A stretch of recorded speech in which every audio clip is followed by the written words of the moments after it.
Hi, I'm Emily Olman, and I am a real estate photographer and virtual tour expert. I'm the CEO of Hopscotch Interactive, and today I'm going to show you a new feature with the Zillow 3D Home Tour, which I think you're going to find to be really powerful for your real estate listings. This is something you can do yourself if you have a 360 camera like the Ricoh Theta Z1, or you could hire a professional photographer to come and make a floor plan for you using a 360 camera.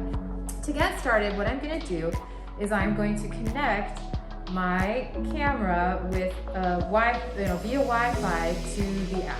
That's really important because it enables the transfer of files between the two. And you'll see that the first thing we have that tells us that we're ready to get rolling is this 360 camera connection notification pops up. And that's really great because that lets us know, okay, we're connected and these devices are talking to each other.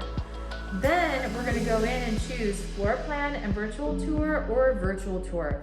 Now, if you are not doing the floor plan, totally fine. Just select that bottom one. If you're going to do a floor plan and virtual tour, you can do it here. And again, it's telling you here are the cameras that you can use. You can use a Theta SC2, a Theta V, or a Theta Z1. I'm going to choose floor plan and tour. And I can skip this part. I'm just going to add the home address later so we can get rolling. This is a single family home. So I'm going to actually pick single family home and get started.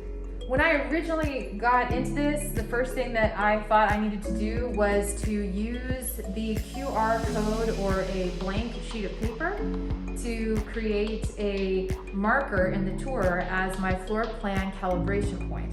But things changed, and so actually now we can do the floor plan calibration marker at any point. But if you don't do that one step, your floor plan is not going to come back and it's not going to be done. It will fail because there's no calibration point for us to know what is the scale, what's the distance between my camera and that marker or that sheet of paper. And what I've got is I've got one here from Zillow. The camera and the software knows the measurements, and so it uses that to computationally derive the scale. Now that's really important because we're creating a floor plan and we want to know the measurements, we want to know the dimensions. So this QR code or an 8.5 by 11 piece of paper is going to be the way that we kind of cheat our way using the intelligence of the system to build that floor plan. In this step, when we are doing our floor plan calibration, it sounds super technical. It's not. All you have to do is you have to take your 8.5 by 11 piece of paper or your QR code, and you need to place this. Actually, I think I need to place it vertically, and I need to make sure that that is 1.5, so 18 inches, or more than 18 inches. So look, I'm at 18 inches to 3 feet away from the base of my monopod. So I have just about this much room in which to place it. So I could put it out here, you know, and I don't need to use this. You can totally eyeball it. I just happen to have this because I think it'll help illustrate it to you a little bit better. But I would just say like a comfortable distance here away from the camera is all you need to do, and then that will be your calibration shot. I'm gonna go back into the app, and then I'm gonna go back into my tour and add a new spot, and this is gonna be floor plan calibration. Again, if you miss this step, you won't have a floor plan because there will be nothing to calibrate against. So it's really important. So we're gonna hit OK, and it even tells you, you know, place it here, make sure it's this distance, and hit OK. Now, it says, before you take your panorama, place an 8.5 by 11 standard US piece of paper there. I have a fancy one, so I'm using my fancy one. And then this is already showing you that it's hidden, so it's not even gonna end up in your final tour. It's already got the line through the eye, so this one will be hidden from the tour. So if you do it as your first shot, make sure you do it again because this one won't show up in the final tour, which is good. You don't really want to have a QR code on the floor. Okay, so I'm gonna go hide and take this shot. I'll be right back. Here is my very first scan or 360 shot in the tour. And I have a weighted monopod here, and that is very helpful. As long as it's stable and it's level, you should have good image quality if you're using a 360 camera. Now this is a model by Best 360. They're out of the UK. They run, I think, about 160 or 170 pounds. And then we've added some stabilization in the form of weights to the bottom to keep everything steady. Rico Theta makes the TM1. There's a number of different monopods that you can use, but you do not want to make the mistake of not using either a weighted monopod or sandbags or some additional weight, because I have already experienced myself what wind and instability can do, and I have wrecked 2 lenses, not since I owned the Z1, but of predecessors to this camera, and it's an expensive mistake to learn. So always weight your monopod and make sure that you have stability before you walk away, because when you're taking this shot, you're not going to be in the scene.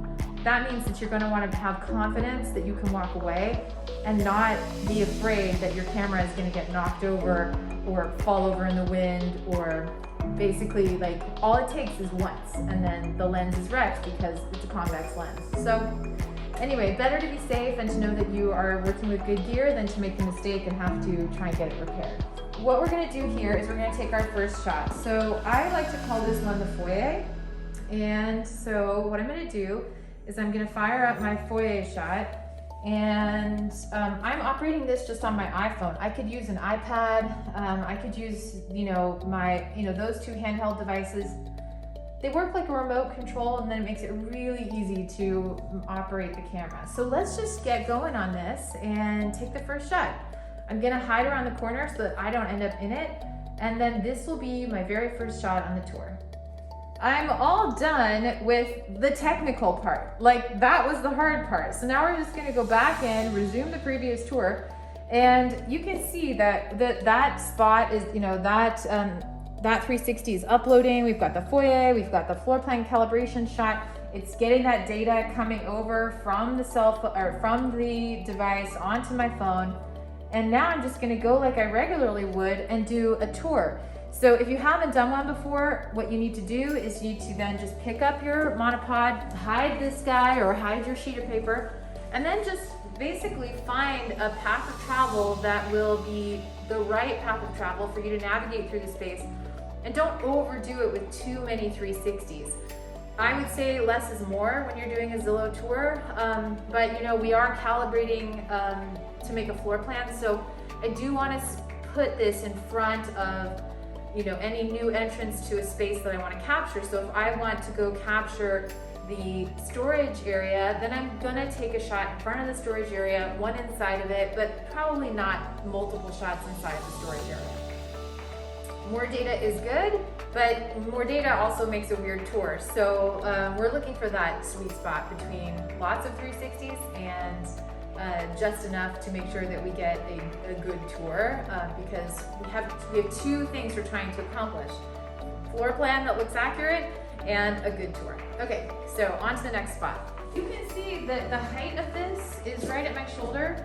That's exactly where you want it to be. You don't want it to be much higher than that or much lower than that. That's perfect. It needs to be low enough that you get the whole room. When you're shooting in 360, a lot of times, and especially in real estate, real estate photographers, we shoot usually at chest height because all of the information that we want is like below eye level. Like, I do care what the cabinets have to say, like what do they look like, but all the staging, all the color, all of that is right here, like the chairs, the flowers, the vases. And so we want this camera to pick that up and to be sure that it's seeing all of that in its best shot. One thing I want to make sure you guys see is that I actually have something of an error happening in the white balance with my theta. And so this happens where, as you can see, there's a really pink or almost orange cast on the walls here that looks nothing like this room. So I am actually going to retake it. Now, if you look at these previous ones, you can see, look, the white's okay. It's on the cooled side. The temperature here is way off. That is something you have to train your eye to know is happening, and we're gonna retake this shot. Troubleshooting.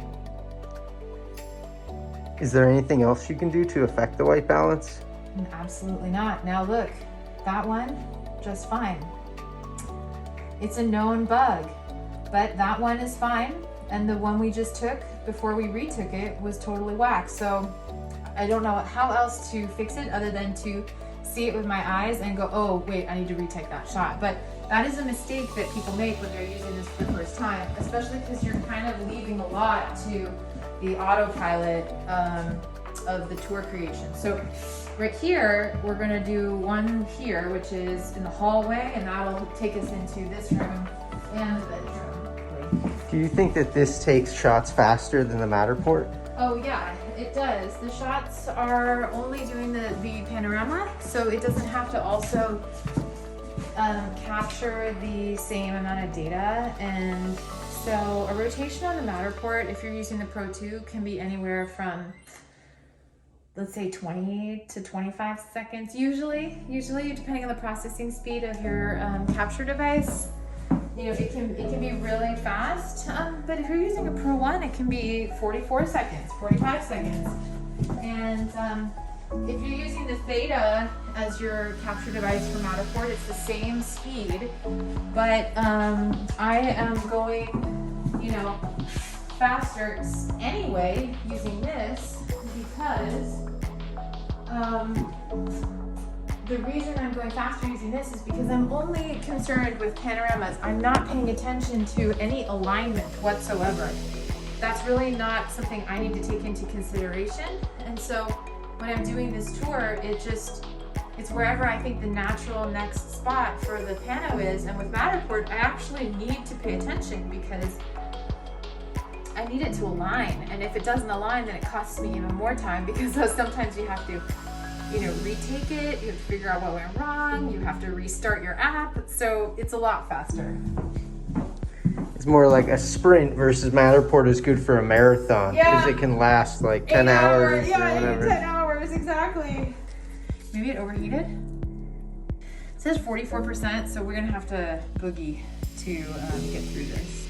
I'm gonna close the app and have it restart because it says 44%. I get oftentimes, yeah, there's like a low battery indicator. So either the low battery indicator is wrong here or it's wrong in the tour. This is my laundry shot. Okay, so one of the things that's super nice about using 360 instead of using 3D is that if I need to open doors and block things, I'm not gonna get in trouble when I'm scanning it. Because I'm not scanning. So I can pop this shot here for the laundry and it'll be just fine. Now I also got one of those same image quality issues that just popped up again in the primary bathroom. So it could be LED lighting, it could be a number of factors, but that just doesn't look right. So I'm gonna try and take that shot again. We're not gonna change anything. Let's just see what happens if we retake it. So this is another way to quality check your work. What you want to do is before you leave the property is make sure your floor plan calibration point is there, but you want to set the default view of your shots. This will be the thumbnail positioning. I can't tell you how many times people ask me, I keep resetting the position and it doesn't take it, and I have to tell them I'm so sorry, you can only set it here before you upload it. So that is kind of a bummer. But go through every shot and set it, including the floor plan calibration. You can see that it showed up there. You're kind of looking for a few things. You're looking to make sure your white balance is okay. You're looking to make sure that you have an interesting shot.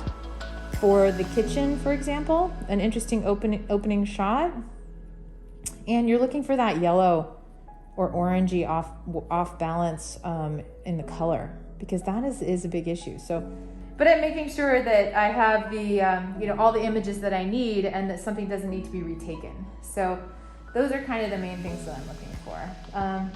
I would say the level. That was probably the next thing I wanted to say, was that you got to make sure that you have all these images leveled. So pantries looking good, kitchen's looking good. I'm just setting these images and making sure that before I go and upload this at home, that I have set an actually nice image to be the focal point. Here it's really tricky. I only really took that shot for the floor plan. All right, looking pretty good. At exterior, curbside. 5 second delay, go. Exactly. You need to have fun with it. By the way, I didn't want to forget, and I wanted to make sure to give a special thanks to Will Mollard and Mike Pitlar from Workshop 1. They are the principal architects and developers here at Mac West 5, which has just finished construction in the Longfellow district in Oakland. So check the links in the description if you want to visit macwest5.com to see the links to our Zillow tours or to get more information. And thank you so much, and please check us out and contact us, like, subscribe, and be in touch. And you can see where to follow us on Instagram, Facebook, etc. Thanks, guys. Hey guys, there are just a couple more tips that I want to give you before you go ahead and start making your Zillow floor plan tours like a pro. So what you're going to want to do is, before you go ahead and publish that tour and finish it, you are going to be asked to set the grade and select a grade for your individual floors that you have shot. So you're going to toggle that button to the right if the floor that you shot is below ground or below grade. So make sure you do that and check it. It'll help with the floor plan generation. And once you've done that, you can hit capture complete, and it'll take you to the publishing page, and you can set finish without publishing, and that's what I always do, because then you can go ahead and edit afterwards. One last tip I wanted to give you guys is that basically we found out that after a couple of weeks of testing, that one of the things that we noticed was that even with all of these things that we followed, we still might have a tour or two that would fail the floor plan generation. So just keep in mind that it's possible that it might fail. If that happens, reach out to Zillow and their customer support, and sometimes they can pinpoint the problem and see exactly what went wrong and salvage your tour. But generally speaking, if it is a single family home or a simple property, you should be good to go. So good luck, and thanks so much.